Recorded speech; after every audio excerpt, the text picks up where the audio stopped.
Ayaw pag tinangis-tangis idun guna, kay tinuyuan mo iton.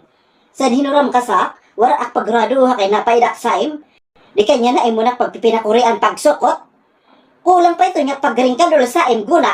Inutang ka sa, ito niya imumudo-pudo nga sini ay, nguyet pala. Yan na, giluluwa sinasin pagswad nga, waray dili sinanay sa balay. Pasalamat ka, kay pati pala ito sampayo nga aksibing kulata. Kay kung nadara ko tok away, sinungkod nga bahi, di la ito na imabuton sa guna. Dumduma iton. Mapag tinago mo sa aksi ito ngayong utang, wala ko na nga itong persinto eh. Dili ka pa nagmala kababayad.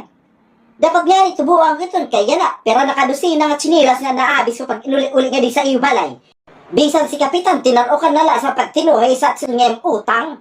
Kaura-ura mo, pag malababay da siton ha, ngayon mo imusak din utang. Kay pagbabay, gaya sa ako man utang sa Kano ka man mabayan, hala, pagsaad sa. So sayo na lang nga buwas. At ko ka na ito buwas!